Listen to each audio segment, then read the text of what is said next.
Kelly, thank you so much. Well, how about this for a shocking statistic? More than 1,000 fires are started by pets each year. Tens of thousands of pets die in fires every year. This Wednesday, we will recognize Pet Fire Safety Day, and our pet vet, Dr. Jennifer Crow from Noah's Animal Hospitals, joining us this morning with some more tips on how to keep both us and our animals safe from fires. It's really surprising to think that our pets can be the cause of so many fires. But there are some things we can do to make sure that they aren't the ones that are starting the fires in our homes, and especially things like candles, things that already have flames, and if they're playing around them and knock them over or get curious about them, it can start a fire. In the wintertime, think about something like a space heater. Or a heated blanket. Right. So it's time to think about using things around your pets that are going to be flameless, or space heaters that aren't going to be able to be knocked over. So what are some really good tips you can give folks? Because we like to have candles and space heaters and things like that. So if you have them, we need to use an alternative, like the flameless, or we need to put them someplace where our pets aren't going to be able to access them.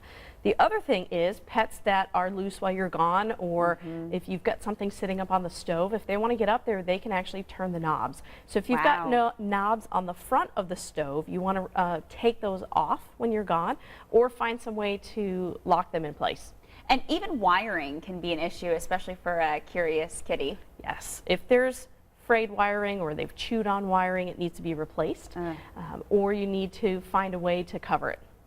That's a good tip there too. And we all talk about these escape plans during a fire. How crucial is it to include your pet in that plan? It's going to be very crucial.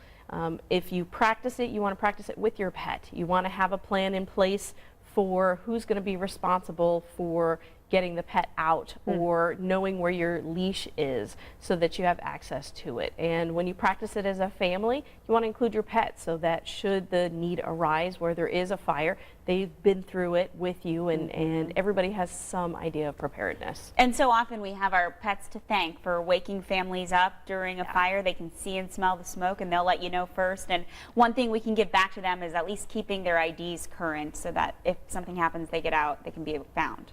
Yep, if they get out of the house when you're not there and there's a fire, or you grab them and run out without a leash, if you get separated from your pet during any disaster, but especially a fire, we want them to be currently identified so that, number one, they can get back to you, and number two, if somebody else picks them up and takes them somewhere for treatment, that you get your pet back and they can get the right care. Exactly. Well, such great advice always, Dr. Crow. It's so great to have you in, and thanks for helping us keep our pets safe at home.